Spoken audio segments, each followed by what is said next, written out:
Good evening. I'll call to order the Monday, February 24th, 2025 meeting of the North Andover Select Board. If everyone could please rise and join me in the Pledge of Allegiance. Allegiance to the flag of the United States of America and to the republic for which it stands, one nation, under God, indivisible, with liberty and justice for all. Thank you.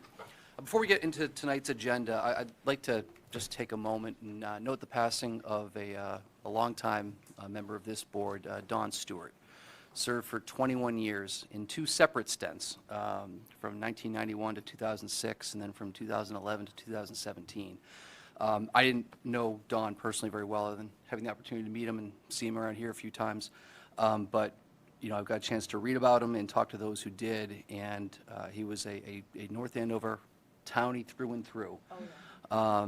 And I think his impact on North Andover probably cannot be overstated. So I did want to note Don's passing, and town manager and I were speaking, and we're going to lower the flags at half-staff for Don's wake and funeral tomorrow and Wednesday. But I know some of the folks here served with Don, and others knew him better, so I'd like to give you an opportunity to share a few remarks, if you don't mind. Yeah, Donnie was a character, always had a great sense of humor. Sometimes it would be a little off, and we'd have to give him a look like a mother would, and just say, but he was a great guy. I think his biggest attribute was that he always cared about the people who needed help. He would go above and beyond to make sure that they were taken care of, and that the town would assist whomever it was.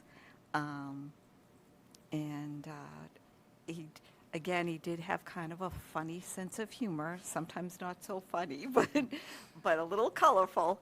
But we loved it. He would grin from ear to ear. One of his favorite things to do would be to change all our name tags. Some of us would get it upside down. It was always a surprise as to where your name tag was. And he would just laugh like crazy at the joke that he just performed. But he was really a lovely man, a great family man. And again, he always fought for the little guy, the one who just didn't know what to do and where to begin. And he took pride in helping them achieve what they were hoping to achieve. And I miss him. I really do. He was a little bit of North Andover color as a townie, and I think he enjoyed that he was a little bit of a maverick. So God bless you, Don, and now he's with his dear daughter, he also worked with the kids at the high school.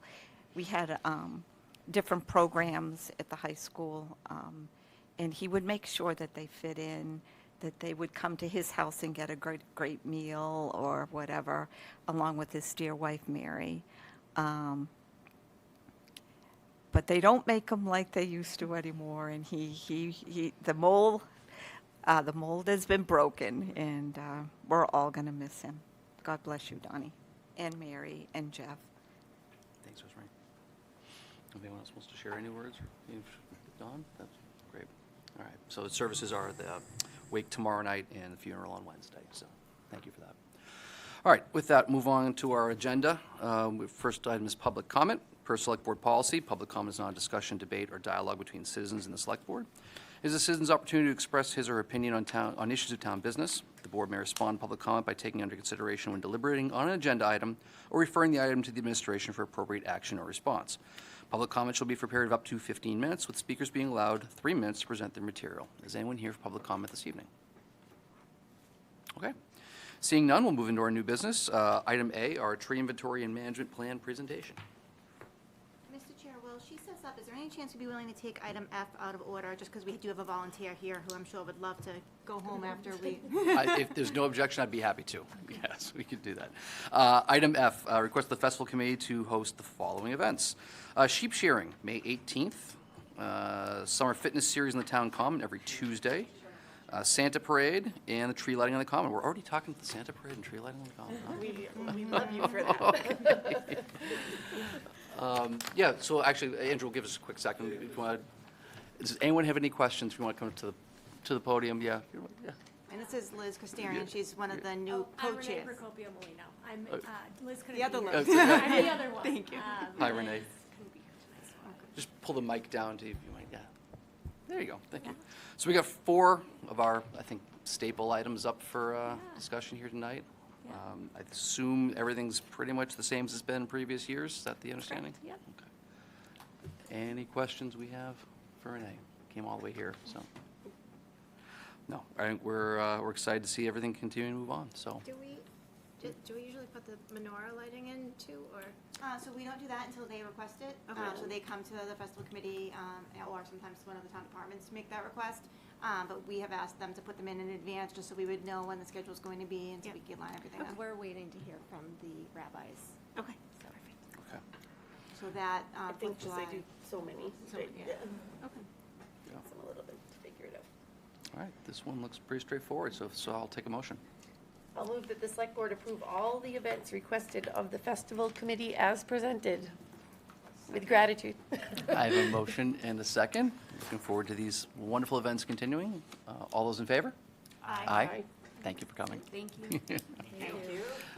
It's a lot of work. May 18th, we'll see you there. All right, now back to item A, our tree inventory management plan. Thanks, Andrew. Thank you, Andrew. Oh, no, thank you.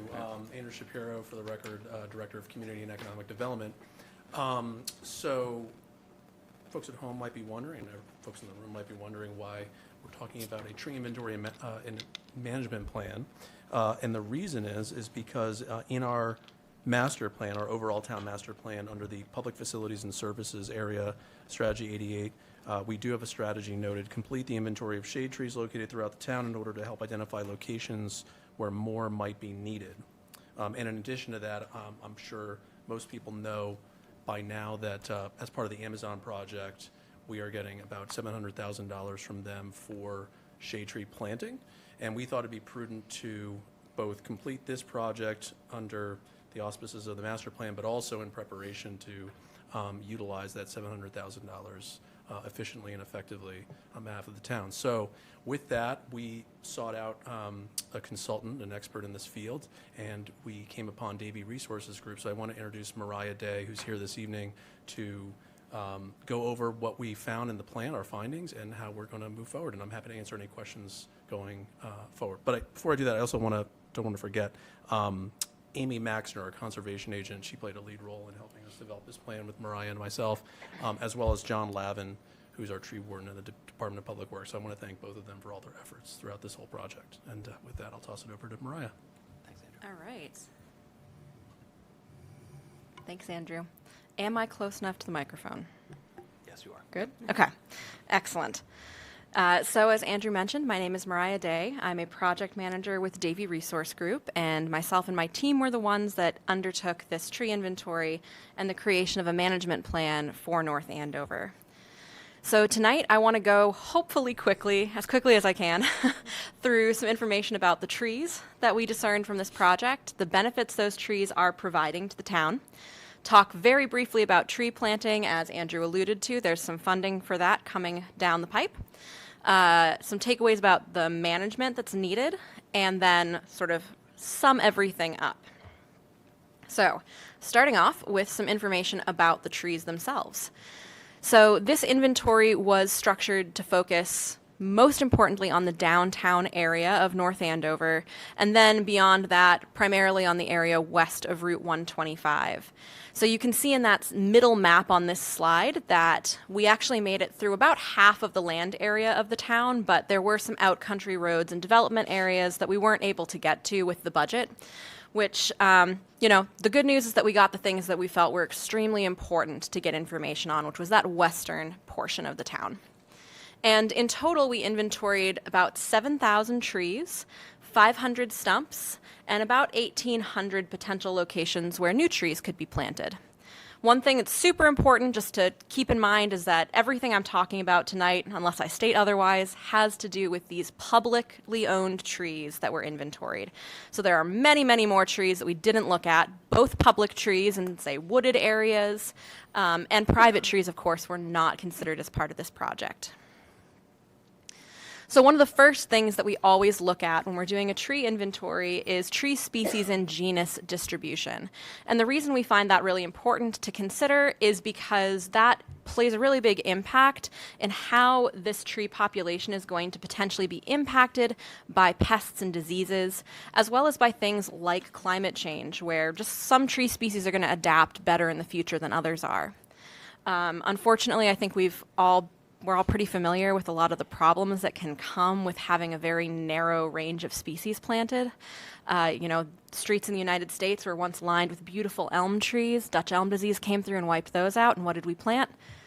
Green ash, which has now mostly been wiped out by emerald ash borer.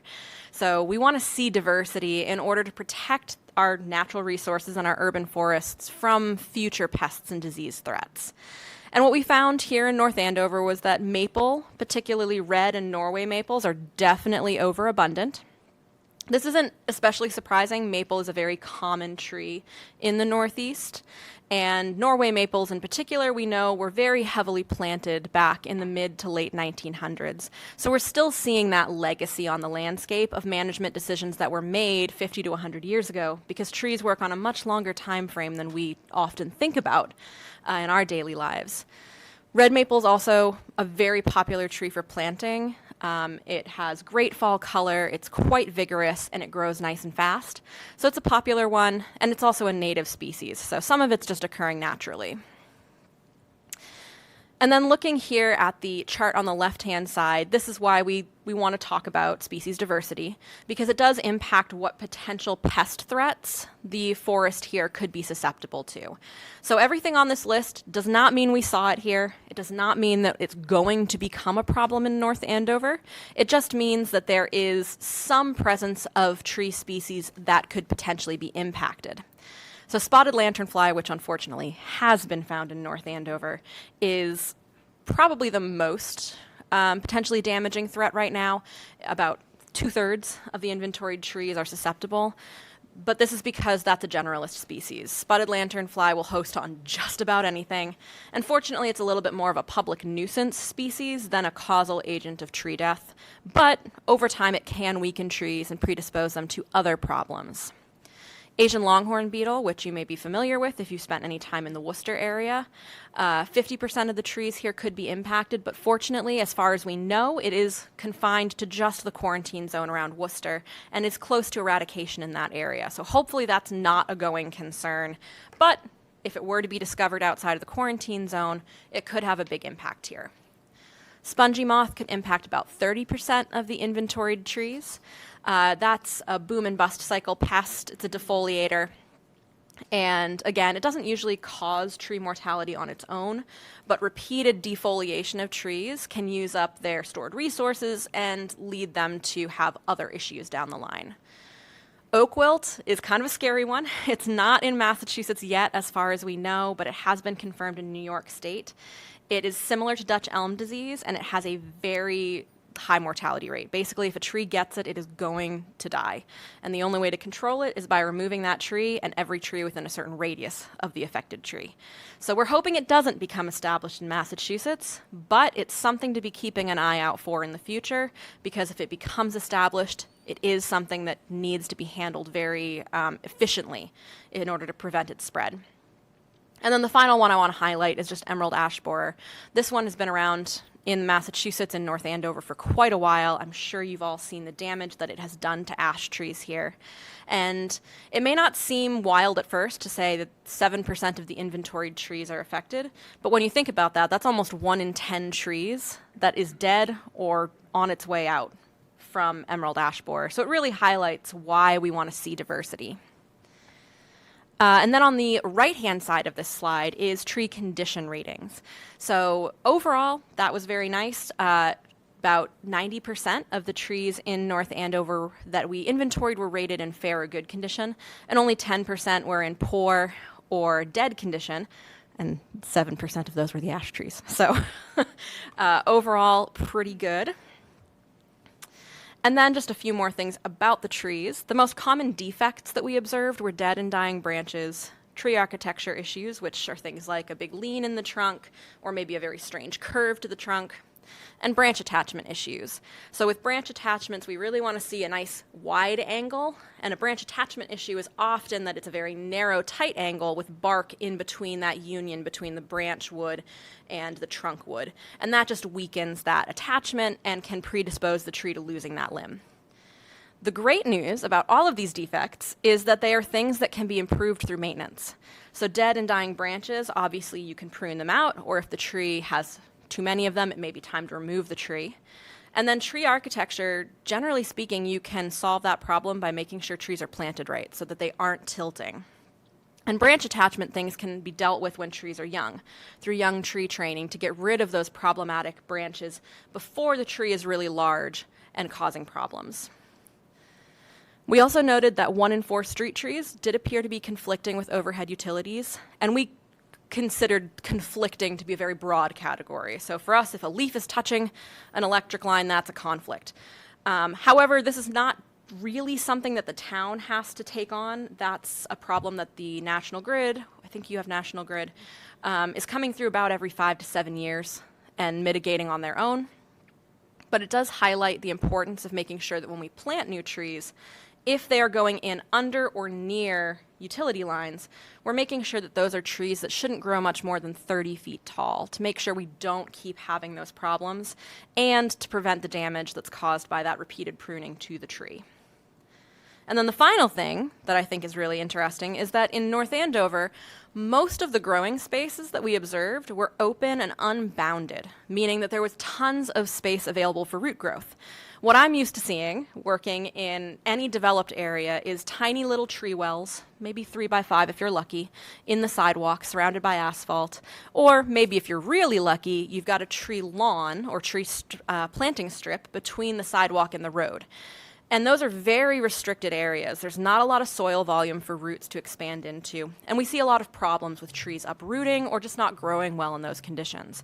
So it's great that North Andover has so little of that problem. But it does mean that a lot of your trees are in what people would consider to be their front lawns. So there are some potential challenges with that and with planting new trees, because it means that even though you're planting in town-owned land on the right-of-way, there's still that coordination that needs to happen with homeowners to make sure that they understand and are okay with the tree being located there. And then just kind of the takeaway there is that in general, overhead utilities are going to be a bigger restriction on the mature tree size that you can plant here as opposed to the growing space. And the reason that we want to make sure we're planting large trees wherever possible is because large shade trees provide the greatest benefits. So I have 2 benefit analyses to share tonight. This first one is for just those 7,000 inventoried trees that we looked at, and it uses the iTree Eco model, which is a free software that anyone's welcome to play around with if they have interest. This one does require specific information about the tree, its species, and its size in order to run.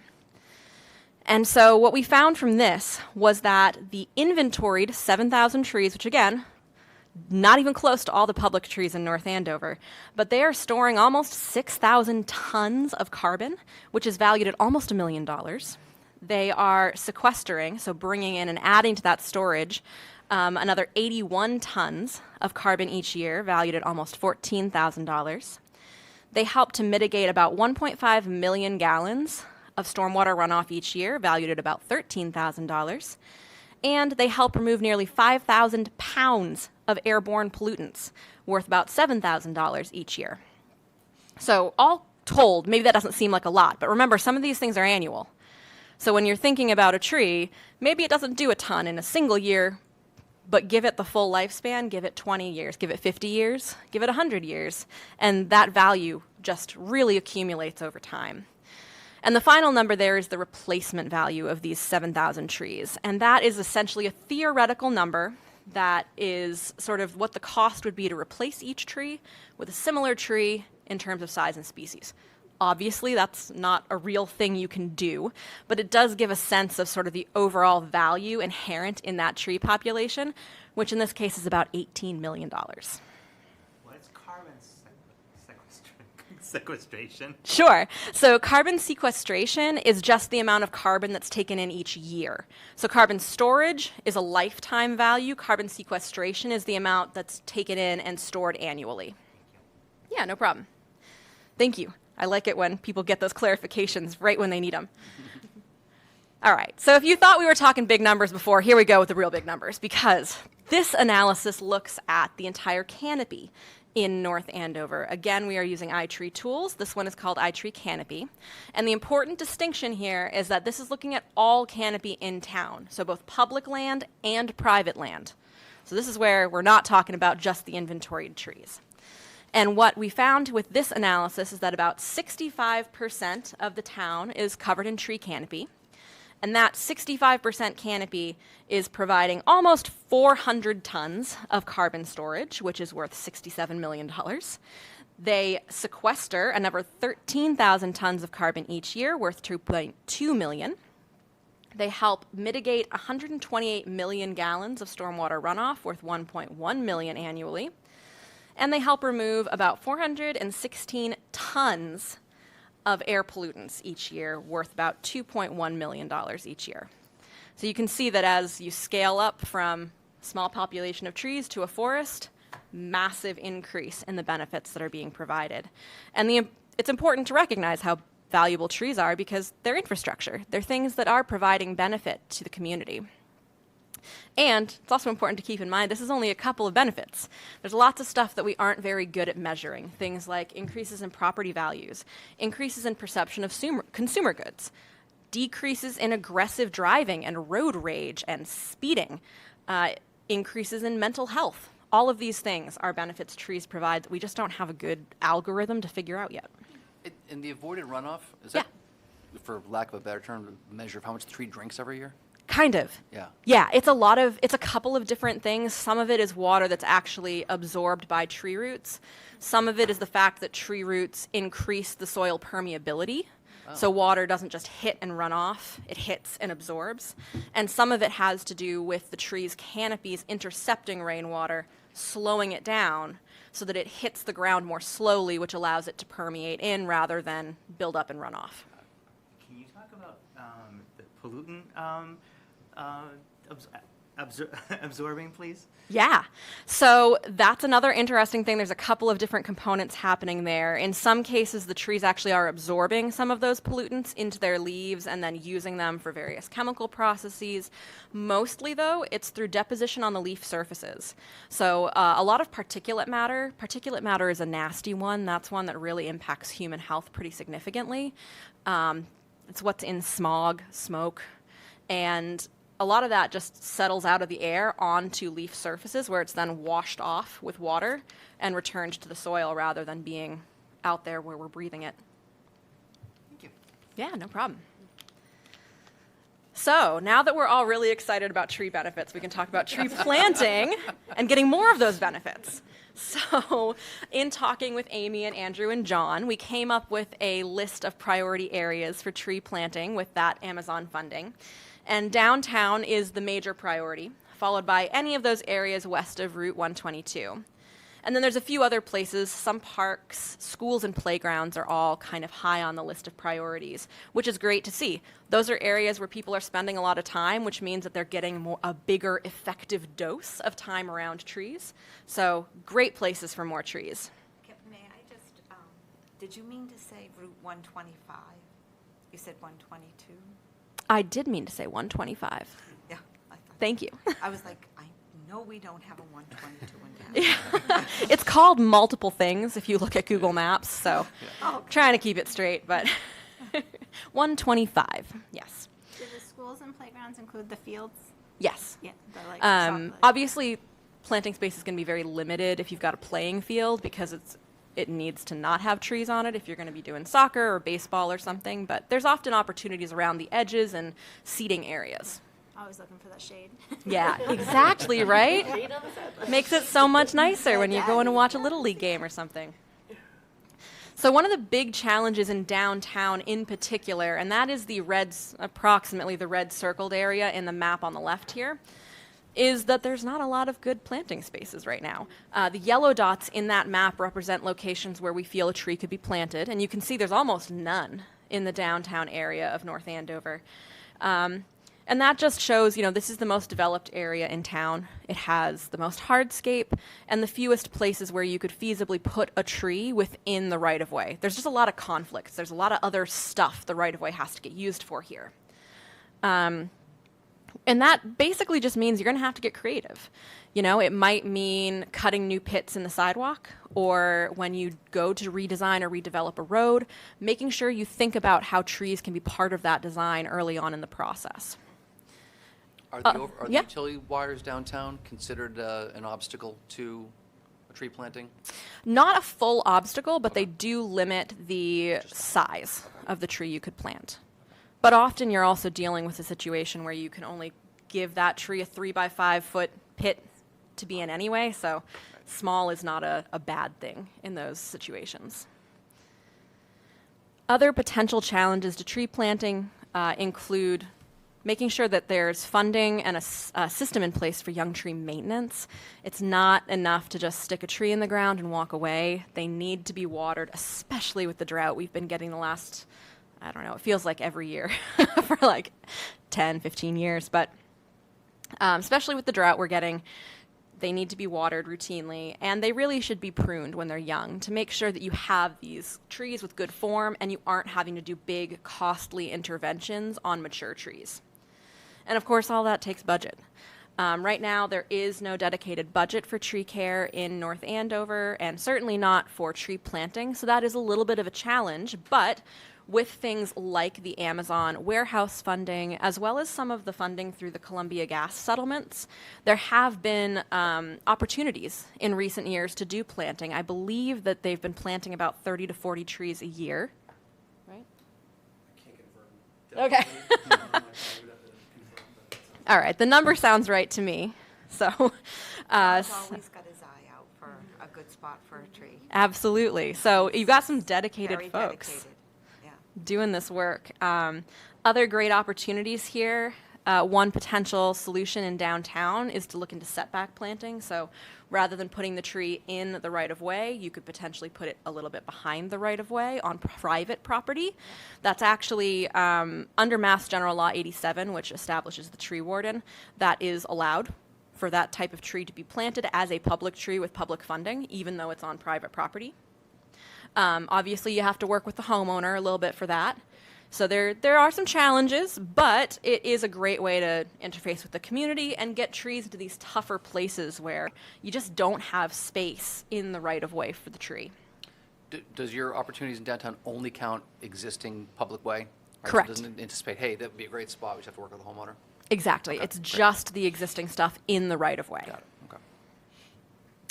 Another opportunity out there is volunteers. It's always great to get the community involved, get that sense of ownership in their urban forest. So getting volunteers to help with planting can help take some of the strain off local staff or out of the budget if you're asking contractors to usually do that work. And as I mentioned, the Amazon and gas settlement funding has been really beneficial and will continue to be really beneficial for at least a few more years in making planting possible. And once that runs out, there are grant opportunities out there from the state. Grant funding, I would say, is a little bit dicey right this minute, but hopefully that's going to improve over time and we'll see that funding source coming back. So the last thing I want to talk about is the management. And for each tree inventoried, we gave it a management need. It could be something like removal, pruning. And if we didn't feel it needed maintenance right now, we said it should be part of a routine pruning cycle. So trees are living things. They change over time. It's what makes them not the same as other infrastructure. And a tree that's okay today may need to be pruned a year from now, or 3 years from now, or 5 years from now. So it's always something cyclical that we have to keep coming back to. And the primary thing I want to share tonight is this theoretical budget table and schedule, which looks at all the maintenance that was recommended and fits it into a 10-year time frame. So the first couple of years are focused on mitigating trees that we assessed to be at higher levels of risk. So trees that we feel could possibly fail in a way that would really impact a building or a person or a vehicle and cause a lot of damage and harm. So those are the big priorities. Those are the things that no matter what else happens, those should get dealt with. After that, there's a lot of things that I would think of almost as deferred maintenance. Dead trees, trees in really bad condition. We've probably known about them for a while. They're things that we just haven't been able to get to with the budget and the staffing that's available. And then finally, in year 10, that whole backlog of assessed needs are cleared out, and we're into just the routine proactive work. And that's what I really wanted to highlight, because this budget table can be very intimidating, and it should be considered an idealized version. In a world with no restrictions and unlimited budget, this is what I would love for North Andover to be able to do, but I know that's not realistic, and all the folks who worked on the project on your end know it's not realistic too.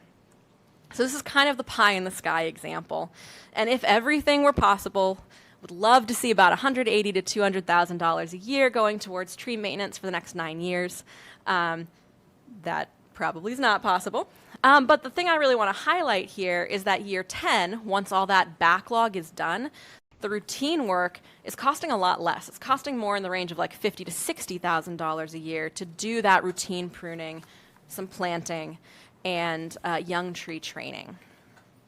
The other important thing to note, of course, is there currently is a pretty good pool of funding out there from the Amazon warehouse build that's going to help cover some of this cost. So scary numbers, but there actually is a pool of funding right now that can be pulled from to do at least the priority work here. Marie, I can't read, how many trees would this impact, this plan, in perfect world? All So this is the 7,000? 7,000 This is trees. 7,000. This is all 7,000 that we So looked at. 7,000 trees for $1.7 million. Yep. Over 10 years. Doesn't actually scare me as much as it would think, given the breadth of it. I love to hear that. I'm going to get daggers stared at me right now, but it's okay. That's great to hear. I think Makes the me most feel good. interesting part is year 10, right? Well, exactly. It's It's- all deferred maintenance, right? And then, and then I think, like, It Melissa becomes does sustainable. Yeah. And Yeah. I think the harder part, I agree, it's not a huge number. The problem is we have a storm, and then all of a sudden, all those other trees that we were going to work on are no longer, like, we have other priorities, right? Exactly. And that is a challenge. It's a dynamic system, so this looks great today. You know, we're getting a storm on Thursday. Yeah. Things might change on Maybe Thursday. they'll take care of some of those problem trees, and then we'll have more money to spend. You I don't know? but that doesn't seem to happen. We would love that to be the case, but it doesn't seem to happen that way. But yeah, so that actually wraps things up for me. My takeaways for you, though, are obviously you have a lot of public trees here. We inventoried about 7,000, and there's still all the out country and those developments out there that we didn't look at. So lots of public trees, which both great from a standpoint of providing for the public good, and also a challenge because it means they technically are under the stewardship of the town. And of course, they are providing value. They're providing a lot of value to the community in North Andover, so they do merit some level of investment. Resources are limited. We know this. It's not unique to North Andover. It's something we see across the state, across New England, and across the country. There's a lot of competing priorities for limited resources. So it's great to build on the recent successes that have come even without a significant resource behind them. The tree planting that's been able to happen as a result of these outside funding sources, and then of course getting this project done has put North Andover in a much better position to understand what is needed and how to take some steps moving forward. And there's always more work to do. As Janice mentioned, storms come through and things change. The inventory will need to be kept up to date or updated routinely. You know, you give it a year, 2 years, 5 years, it's not going to be accurate anymore. All that maintenance that we identified needs to get done. More things will come up over time, and there's all those out-country roads that we didn't look at as well. And of course, we want to see tree planting done. Trees have to be removed sometimes because they're dead, because they're presenting a hazard, or because there's development happening. And if we aren't planting new trees, we're going to see a decline in the tree cover in North Andover over time, as well as the benefits that are being provided. So that's all I have for you tonight. My email is here. Obviously, I hope we have a few minutes for questions if you have anything for me now, but, you know. I have a question. On the common, there was this big, beautiful, and I believe it was a beech tree, and the leaves would come right down to the ground, and the kids would go underneath and play, and it was, but the tree did have to come down. It was getting quite old. Is there a possibility of replacing that? Of course, we won't get to see, most of us won't get to see it in its full glory, but it was a really fun tree, and everybody knew about it. I did have a local photographer that, and I don't know that I have the pictures anymore because of Columbia gas fires, but she was a school teacher, Millie Matassa. We went out for the day and took pictures of it because we knew it was coming down. But would there be a possibility to perhaps replant a similar tree? Again, we won't see it in its full glory, but it would still be kind of a nice species to have the kids, you know, say, oh, I remember when this was smaller. But it was a really fun tree, and all the kids loved it, and they were very respectful of it.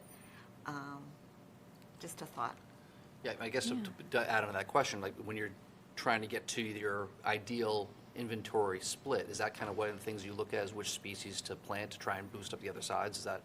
Absolutely. So didn't get into it because it would take too long here, but there is a recommended tree planting list as part of the management plan that was provided. So you're welcome to use that along with the information about overabundant species. For the moment, I would say, you know, there are moments when you're going to use a maple because it's a great tree and it'll grow in a lot of places, and you may just need to use a maple. Well, sugar maples are great because of the salt on the roads. They're somewhat salt resistant. I don't know about that with sugar maples. They're generally considered to be one of the more sensitive maple species, especially as it's getting warmer. They're struggling a little bit. So I would say maples in general, if you can stay away from them, maybe better to stay away from them just to protect your investment. And unfortunately, beech trees are susceptible to a new pest called beech leaf disease. That is one with their name. How nice is that? I know. We're going to they're give you a running disease, rampant. and it's going to be your name. Yep. It's a nasty little nematode, and we're learning a lot about it. We've gotten to the point now where we have some potential to protect individual landscape trees, but it would be a huge investment of time and money to plant a beech right now, and I would not recommend it. I would look at some other species that are not currently under so much threat, or wait a couple years and see if we come up with a better solution for that species. Yeah, I'd hate to see it go by the wayside. If I know, me too. Because it makes the kids love trees. Absolutely. Well, the fun thing is, like, look through what's out there, because there's a lot of really neat tree species out there that we don't use as often. One thing I've been thinking about lately is Katsura tree. It's a non-native species, but as far as we know, it's not invasive. Beautiful, beautiful fall color. The leaves actually smell kind of like cotton candy when they fall too, so it's got this like very odd thing to it. You can get it in a weeping variety. So that's a thought. And I've also seen purple leaf catalpa, which keeps that beautiful color that you think of with a copper beech.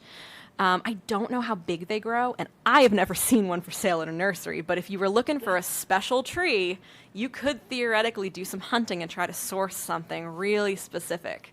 And then you'd have an extremely cool tree that would puzzle arborists of tomorrow to no end. And we love that. Andrew, can I just say, we clearly have the right consultant. I'll take the opportunity just to thank Mariah again for all her work. Davey was amazing to work with, and they did a great job from start to finish. And, you know, I encourage you to continue to ask questions if you want to. Mariah will be here, and we can certainly follow up with her later if you have other questions at another time. But at this point, I would say, you know, our plan going forward is to really kind of use this as a blueprint and a model going forward. We're going to be working closely with DPW to make sure they can implement this plan. And as Mariah noted, I mean, there's a pretty ambitious budget in there, and I recognize the challenges, especially in any year with respect to budgets, especially when it comes to trees. There's a lot of things that towns have to do. But if we can implement a healthy portion of it through Amazon and other sources, I think we can do a lot of good. And coming from where we are now, which is not doing as much of that, to where we can get with the Amazon money and some other sources, I think we'll be in really good shape going forward. May I tell them that the people at home that we put in for this as part of our development agreement, and actually I was the one that was doing it because the downtown area in particular, we are starting to lose our trees. And it's just heartbreaking when one goes down or gets beat up by a storm or whatever. But we were really pleasantly surprised that Mr. Bezos agreed to this. But we tried to do things that we thought he would like. And one was a step program for the girls and things like that. But it was the Amazon people came through and in a big way. So so every time you see an Amazon truck, just think there could be a tree behind that. I think it was a really good call to include that, so good job. Yeah, it was, well, it made it fun. We talked about it and you kind of got to know Bezos's likes and dislikes, and we sort of applied at what we thought he would go for, and they did. We were the first development agreement from Amazon, because I think we picked the things that he would feel good about. Well, it's great to have you here guiding us. I'm just curious, do we have is there like an electronic version of the database, like that we could Yeah, absolutely. interact So, with? Not us, but like meaning you and DPW. of course, yeah. No, we will have the plan up. No, I'm like, here's the tree, put all the trees here. No. We have everything. So we've got the plan that'll be up on the web if it's not already. I'm pretty sure it is though. And then you'll be providing us, if you haven't already, with a GIS layer that we can utilize. That's awesome. Yeah. We have to decide. I think we have a choice to make as far as if we want to interact with your software system, right? Yeah, it's not part of our current contract, but it's certainly something that's not hard to add on. But there's lots of options out there. Yeah. Both internal through your own GIS team, and there are other external software options. I'm a little biased, so I'm not going to try to sell you on anything on that tonight. So yes, long story short, yes, we will absolutely have access online to all this information. So. And when you look at an area like the Common, do you look historically about what was sort of planted there 200, 300, 400, whatever years ago and try to recreate that, or? There was actually houses there. Right. Or Patriots Park, for example. Yeah, Patriots Park, that was one that I used to drag the hose all around the park and water. I live across the street from it. And I was just so glad that the dogs were curbed at the time, because it could have been really awful. But See, there's that volunteer engagement. it was an important project. Yeah. It's an Olmsted Park. Yes. So yes. it's a town treasure. Absolutely. Yeah. And we pretty much tried to follow somewhat of the design that the Olmsted people put forward. So. Yeah, definitely, I would say. So not specifically for this project, we didn't get that deep into recommending a landscape plan or species design or anything. But I'm always a fan of looking back and seeing, like, what makes sense to bring back that's historical, and where might we need to tweak? Because we love an Olmsted Park. Some of the species that Olmsted recommended back when he was doing parks are not things we would recommend you plant today. So historical is great with that little grain of let's make sure it's modern too. Thank you. Is there a specific guideline that you, in general, recommend for coverage of a, per square mile? I don't know how you would measure it, number of trees per certain area, whatever it is. I don't know. Trees per capita? Maybe. and what is that? And Yeah, so I mean, the thing is, you could use any number of examples. Trees per capita is certainly one that people sometimes use. Percent canopy cover, I would say, is maybe the most common one that I see. And we are starting to see a lot of evidence that 40% is that tipping point where you go from there's a lot of problems and challenges because you don't have tree cover to tree covers really helping mitigate things like high temperatures and stormwater runoff problems. You're saying being over 40% canopy Over cover. 40%. Got it. Okay. Yep. You said we were 65? Yep, overall for the whole town. I bet if you looked at downtown specifically, not, yeah. you might not be at 40%. It's a little tough to know because we didn't segment it out that way, but someone could. That iTree canopy tool is free to use. It took me under, I think, an hour and a half to do that analysis, so, and I think it's really fun. I have one other question, but it might be for you guys. We, at one point, were telling residents that they could request a tree. Is that still a thing, and do they have to be in a Columbia Gas affected area, or is there an opportunity for other people to request a tree also if they would like it? So a lot of that was when we had to take trees down in order to do the Columbia. Yeah, that's what. We do still maintain a list of people who would like to have a tree Okay. planted, and we do plant them. One of the biggest problems that we've kind of run into currently is that due to the drought, there isn't really a huge You tree can't inventory to can't source purchase. them, yeah. So we are a little But we're behind. keeping we, a list. Yeah, I think I want to say we planted 60 last year in the Columbia Gas area. Okay. I think our agreement was that we would plant 2 for every one we took down. Yep, that's- So, but we do have a list. And we're still doing that. Okay. It's pretty awesome to watch them install them. It's like the machinery, like they go home, put it in. Like, yeah. Thank you. I have a question. I believe you said that about 10% of the inventory of trees in the area that you guys studied were you're categorized as dead or dying. Tragically, will be dead. Is that, from your experience, how does that compare to like other similar towns? Is that a high amount, low amount, or? Yeah, sure. I recall while working on this project that we thought that overall we were really impressed with what good shape trees in North Andover were in general. It does vary. I would say that on the high end we sometimes see more like 15 to 20%. 10 is about as low as we ever see, because we almost always are working with communities like yourself who are doing this for the first time, haven't had a proactive program in place. So that's pretty normal. And like I mentioned, 7% of the trees we inventoried were ash, Right, and only 10% were dead or dying, which means there's only a 3% difference in there somewhere. Most of those trees are ash trees, which there was not much you were going to be able to do about them regardless. So I would say you're honestly in a pretty good place, set up for some success here, in a way that not everyone is. Thank you. Maria, thank you very much. You handled all our questions. We couldn't stump you. Well, if you want to give it another couldn't try, resist even a year, 5 years, 10 years from now, I don't know if I'll still have this email 10 years from now. We'll see. But please do feel free to reach out. Andrew knows how to get in touch with me, so any questions you have, I'm happy to field. Excellent. you so Thank much. you so much. It's very exciting. Yeah. Okay. Item B, continued discussion regarding operating budget. So as you know, the school committee is voting on a budget tomorrow night.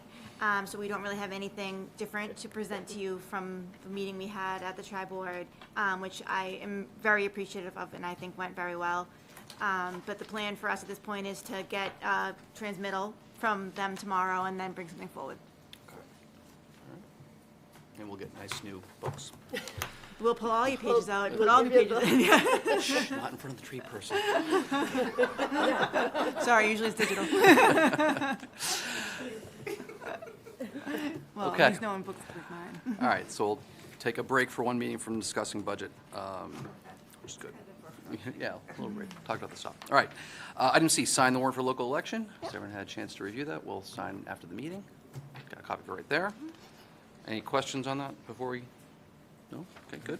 I think you're looking for a motion, right? We need a motion to sign? Yeah, all right, then I'll take a motion. I'll move that the select board sign the warrant for the local election of March 25th, 2025. Thank you, Mr. Kress, for. I'll second. And I have a motion and a second. All those in favor? Aye. All right, we will sign. All right, request of the Commonwealth of Massachusetts to release bonded earmark funds for improvements to Great Pond Road, Route 125. I believe Mr. Shapiro has written a letter for us, which was in our packet. I don't have my laptop here, but I did review it, and I had no comments. So if you'd give us a kind of quick overview? Yeah, quick overview, you get a twofer from me tonight. I'll be very brief on this. I was kind of give you an overview in a cover memo, and then I drafted something coming from you to make a request to the governor to basically release bonded earmarked funds that came through the state's recently passed economic development bond bill. So we had $800,000 set aside for capital improvements at the intersection of Great Pond Road and Route 125.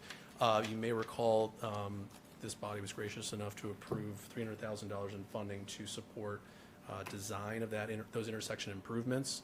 Those intersection improvements are currently at about, well, they went through a process where they needed to get comments from MassDOT, and now they're in a place now to advance those designs to 75%. And we are on trajectory, if we keep going at this pace, to go out to bid in June of this year for a construction season of later in the summer to early fall. And the only sticking point is we got $1,240,000 from the state's mass sourcing infrastructure program. We were, when we spec'd this project originally, anticipating that the total budget for construction is about $2 million. It would be malpractice to give that money back, in my view, so we want to pursue getting these earmarked funds, and therefore we need to engage with the governor's office to kind of get those funds released. And one avenue of being able to do that, and we did confer with Senator Feingold's office on this issue, would be to ask for it to be placed in the state's capital improvement program. So in theory, it could be ready for this upcoming fiscal year of the capital improvement program at the state level. And yeah, we would just hope that we could get your support on getting this letter out. And obviously, I'll work closely with the town manager's office to get it out to all the necessary contacts at the state level, not only the governor's office, but our state delegation as well. And so this project was a combination of ARPA funds, correct? Yep. And MassWorks grant? Correct. Okay. Is this normal process that we have to petition to get You know- the funds released? I have to confess, I'll toss it over to Melissa for her thoughts on it. I've gotten bonded earmarked funds before, but I don't recall having to go through like a process like this. So we usually do lobby for them. We don't always bring a letter before the board, but in this instance, because of the amount and the importance of the project, we thought that we should. But it usually does require a certain amount of lobbying to get the funds released. Even though it was earmarked? Oh, yes, because Okay. even though it's earmarked, it still has to go Okay. through that capital bonding process, so. So, Bills are fake money. I'm sorry? Did you reach out to Senator Tarr? We've not Because reached. he's a high-ranking Absolutely. And senator, yeah. there's no question, and you know what? I'm just realizing was he that not on your copied? letter, I don't know if I included Senator Tarr. So that is a very good catch on your part. I apologize for that. I can call him and tell him that you'll be calling him. I think that'd be great. I mean, we absolutely, I'm fond of him, and I think he does great work on behalf of the town. So we should absolutely engage him as well. I intended to include every single member of the state delegation, so good catch on your part, Rosemary. Thank you. Well, Yes, just trying to help. I think You're it's doing great. a great job. I appreciate it. yeah, is there a chance of this money not being available to us? Yes. What's the, yeah. Very, very often we get earmarks and bond bills that do not go forward, so. I would say, though, I'd like to think we have a decent shot because the state's into it for about $1.2 million. Because that's, you know, what happens next, and, right? and we're essentially shovel-ready because of the funding that we put onto the table with the ARPA funds. So we've gotten to a shovel-ready state, and the state has already given us grant funding. So I'd like to think this will help our case. Got it. Are the drawings available on MassDOT or? Good question if they're available on MassDOT. I can confer with DPW on what we can share. It's not a big secret. It's just I don't know in what state they're currently in. I just know that they're moving towards a 75% design. I think the big highlights for folks at home to know and for all you to know is that we are just trying to improve the safety of that intersection. You know, we want to make it more pedestrian accessible. We want to create a safer environment for even vehicles to get through there. There's a slip lane that we looked at actually when we were looking at conceptual designs. There was a thought about removing it altogether and kind of teeing off the intersection, making people stop fully at the stoplight and taking a full right-hand turn.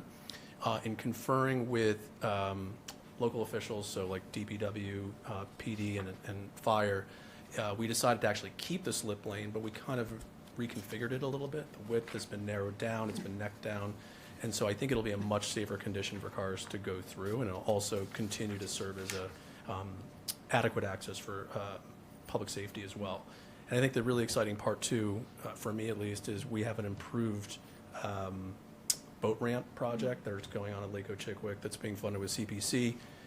This project would enable a sidewalk to be extended down there, so creating more pedestrian access. And as everyone in this room knows, we've seen a lot of development in the area recently. So 136 units at Sutton Street. We have the new senior center, the lacrosse facility at the airport, and then of course Butcher Boy Plaza and 6K that's behind the loft and Joe Fish. So a lot of great projects happening, and I think it kind of necessitates looking at that intersection and making safety improvements. And I know there's been some incidents recently involving vehicle collisions. So I think it's always good to kind of push the state in order to get these projects going faster than they might take them on themselves. So,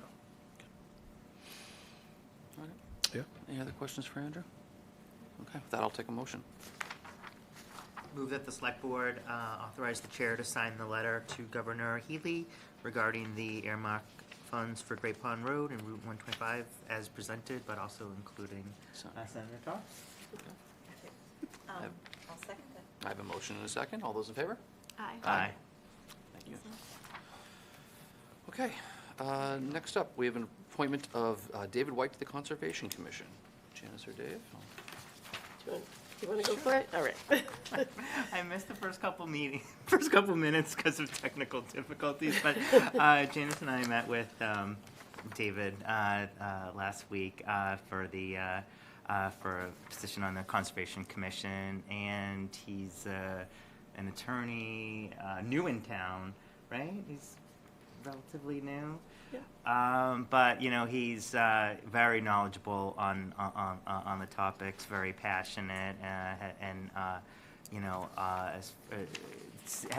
seems to have a great perspective of understanding the rules and policies and the need to protect our resources, but also wants to have a common sense approach to wetlands conservation and meeting the rules and for rule of the state and local rules, and I think it's great commitment to our town and to the Conservation Commission specifically, and it's a great meeting and highly recommend. Great. Okay. I think Dave covered it. Dave Thank you. covered it. Very thorough. I'll take a motion. I move that the Select Board approve David White to the Conservation Commission for a term ending June 30th, 2025. I'll second that. I have a so that ends this June, so it's just a short-term appointment? Okay. All right, I have a motion and a second. All those in favor? Aye. Aye. Excellent. That's right, you just fill in the spot. Okay. All right, next up, consent items. We've got a number of consent items here. If everyone's taken a chance to review them, I'll take a motion. I'll move that the select board approve all consent items as presented. Any discussion? Seconded. Seconded. Any further discussion? All right, all those in favor? Aye. With our letters of thanks. And next up, we have 2 sessions of minutes to approve, February 10th and February 13th. Can we just commend Nicole for the tri-board notes? Holy moly. Seriously? That was quite impressive. That was a lot. That was And a lot. we should apologize that she had to listen to it all.